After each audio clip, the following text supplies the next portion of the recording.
Okay, so here is the setup for Lee's question. Actually, he phrased it in a short trade terminology here. So let's see if we can find a downtrend. Here we go. All right, so the 200 EMA is sloping down. So we need the closing price underneath the 34. And then we're looking for a certain number of pullback bars. So there can be somewhere between 3 and 5 pullback bars. So after a maximum of 5 pullback bars, the 6th one is going to reverse back down. Yeah, so it's just simply a signal on that reversal bar. So let's see if, here we go. I do have a long setup here. Yeah, so we have 3 pullback bars, right, for a long setup. So our EMA 200 is sloping up. The closing price is above the EMA 34. And we have at least a minimum of 3 pullback bars. And then we'll get a signal on that reversal up bar. Here's another one. So we have 5 pullback bars, but the closing price is not above the EMA 34. So that's a no-go. All right. Here we go. Here's a short signal. So 3 pullback bars, and the close of the bar is below the EMA 34, and then we get a reversal bar. So there we go. We got two spots here, short and a long setup there. So, all right. So Lee's making some adjustments here. So 1 to 3 bars works well as well. Okay. So I guess we're going anywhere from 1 to 5 bars maximum. So we just have a maximum number of pullback bar requirements, a maximum of 5. So, okay. Yeah, so we're going to get a lot of signals all over the place. Yeah, there we go. So let's go to the Logic tab. And I already have a new Logic template started, so let me just rename this. Okay, there we go. So we're looking for a Renko pullback, all right, with a 5-bar max, and then we have a couple of EMAs here, acting as kind of trend filters there. So, all right, let's do, let's just do the EMA trend filters first. Those are pretty simple to whip out. So let's go to solver nodes. And again, this is all going to be done on the default time frame. And so let's take a look at the slope of the EMA 200.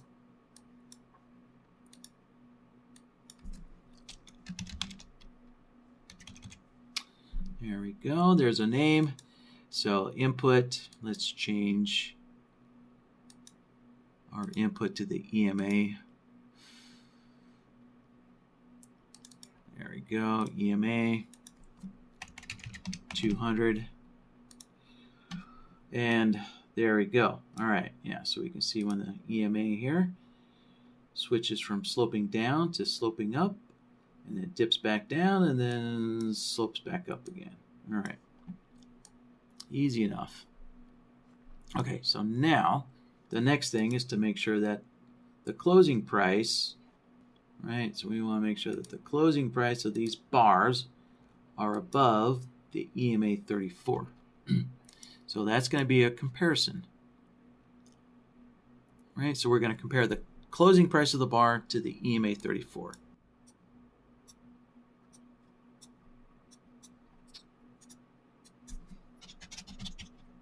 All right, so input A, that will be price, and we're just looking at the close of the bar. And so input B, let's switch that over to the EMA.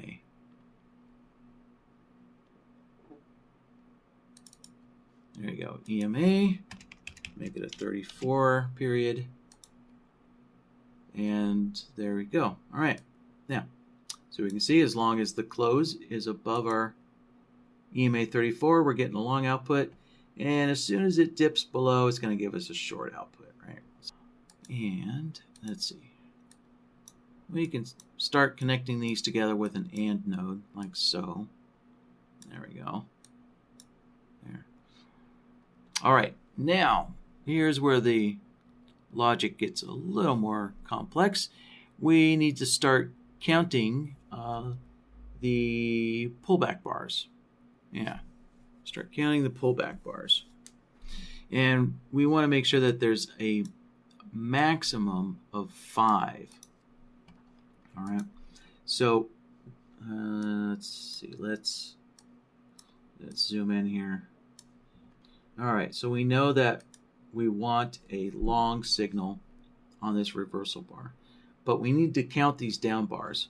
So to count those down bars, the first thing we're going to need is basically a bar direction solver. So, right, now with the bar direction solver, right, it's going to identify, up bars as long, down bars as short, right? But we're expecting a long signal. So when we're counting these down bars, we actually need these down bars to generate a long output.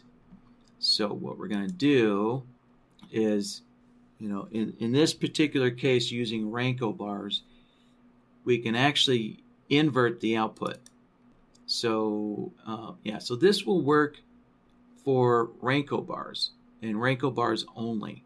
So you can't invert the bar direction with any other bar type, right? So if you're using some other kind of bar type, you actually need to use the long-short modifier to reverse the output, right? So you'll use the long-short modifier and you'll swap the long for a short and the short for a long, right? But since we're on Renko bars, we can get away with cheating here a little bit and just use the invert output there.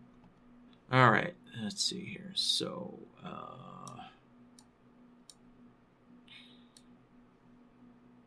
there. So if I plug that in,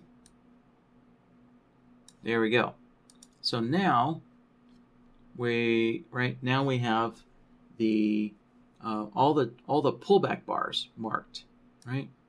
If we look at this, right, now we're seeing all the pullback bars. So we've identified the pullback bars, which is kind of the main condition here, for this kind of pullback system. Is identifying that we have at least one pullback bar, but no more than 5 pullback bars. So, all right. So we need to make sure that there's no more than 5 pullback bars. And let's see. So we're going to need to grab another bar direction, but this time we're going to count 5 bars. All right, let's connect that in. And so number of bars is going to be 5. And let's invert the output again. So there we go. And let's see, what am I missing here?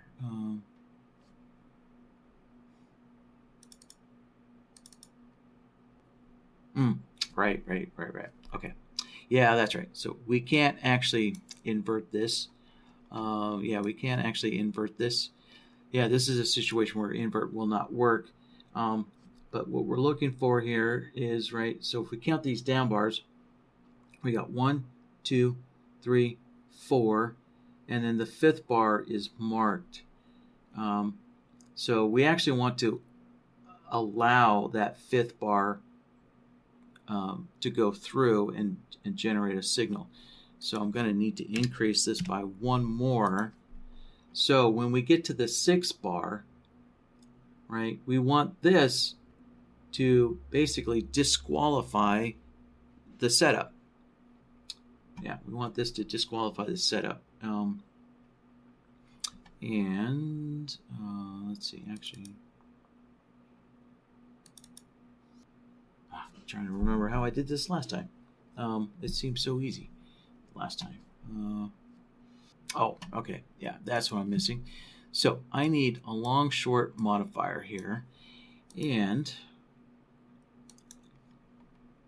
what we're going to identify is, you see these bars where we have a long and a short together, right? So we got one, stretch this down a little bit. There we go. So we got 1, 2, 3, 4, 5, right? 5 pullback bars that have a long and a short together.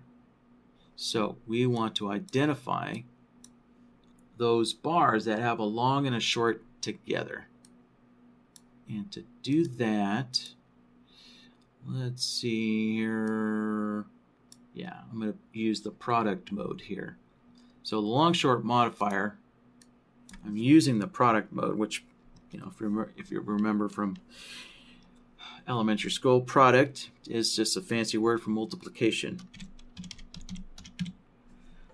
Right? So we're taking the product of the long and short output. Right? And so we end up with just the long and short together. Right? So why does this work?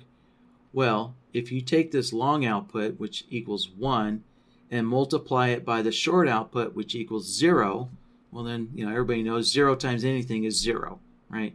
And so the same thing over here, the short output, right, is 1, but the long output is 0. So 0 times 1 is 0, and 1 times 0 is 0.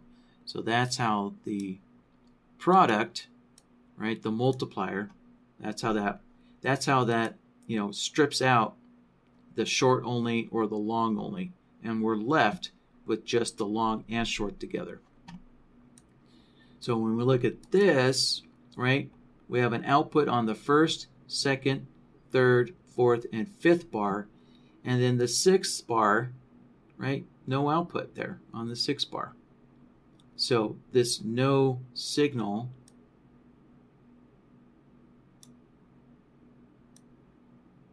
there we go. So this absence of a signal will kill the condition, right? It'll kill the logic, basically. So let's see here. 1, 2. All right, I need to find an example here. Yeah, here we go. Well, this isn't great, but we have 6 bars here with a long output. And let me see if I can find a better one. Here we go. Here's 8 bars with an output. And so if I connect that in, right, it's going to limit the pullback bar detection to 5 bars. It limits it to 5. So let's see. Yeah, here we go. So going back to here, right, if we have one more down bar, well, basically there's no output anymore. So by the time we get to this reversal bar, the output has been turned off, right? Basically the output has been killed by our 5 bar max kind of system here, right? So these 2 nodes together create a 5 bar maximum kind of detection there. Yeah. And so the next thing that we need to do is let's take this for example, right? This is going to be a long signal here for sure, right? So we have an output, or basically a signal, on the pullback bars, but the signal is going to be on the reversal bar. So we need to get this output shifted forward 1 extra bar to get it onto the reversal bar. So to do that, I'm going to use a look back node.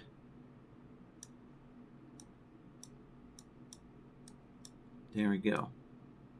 Right? So now you can see on the reversal bar, we have an output on that reversal bar. And if we look over here again, right, there's no output on this reversal bar.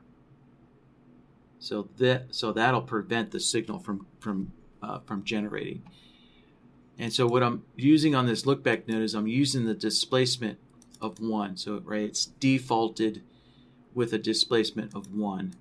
So I'm going to rename this to a displacement of 1. So basically I know that, so this 1 displacement is telling me that I'm taking the output from the AND node, right? I'm taking these signals and I'm shifting them forward 1 bar, displacing them forward 1 bar.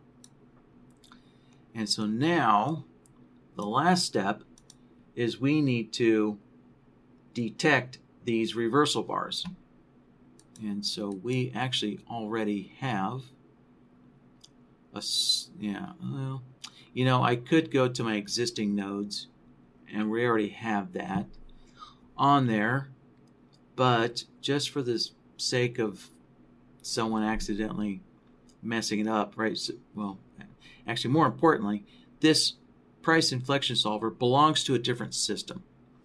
So it's probably not a good idea to use this solver that belongs to another system in case you change that on the other system.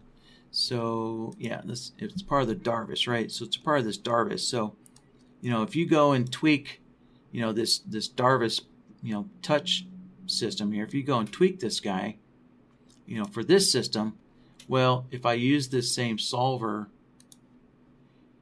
for this other system, right, you're gonna adjusting that one solver will affect both systems. Well, so in this particular case, it's going to be better, or not better, but safer if I make a copy of this. Yeah. Let's see here. And what I'll do, I'll take out the L. So I've got 1 with INFL and the other price inflection with just INF. So I can tell the difference between the two there. Something like that. Yeah. So now let's go to our existing nodes, default time frame, price inflection. There's the new one, right? There's the one from the previous system, and here's the new one. I can drop that down there, and right, we take a look at it. There we go. There's our reversal bars identified, marked for us. And so the last step is to take this output, let's connect that in like so, right? So we have, shrink this up a little bit. There we go, right? So we just have the pullback bars. So let's actually name this here. There. Right, so essentially this AND node is identifying the pullback bars, and then we're shifting the pullback condition forward onto a possible reversal bar. So as we can see over here, right, these pullbacks have not been shifted onto the reversal bar because there was too many pullback bars, right? There was 1, 2, 3, 4, 5, 6, right? So because of this 6th pullback bar, right, 1 too many, the pullback, right, this long pullback condition did not get shifted onto the reversal bar. So that's what's going to kill or prevent this signal. So now when we take the reversal condition connected in, there we go. We're just left with the signal on the reversal bar, right? And so over here, right, no signal. And there we have it. We're done. All right, so let's close that out. And I'm sure you guys probably want to take a little looky-loo through this. And right, so there we go. There's a few. Now, there's a couple signals there. There we go. There's a bunch of signals. Boom, boom, boom. Okay, there you go, Lee.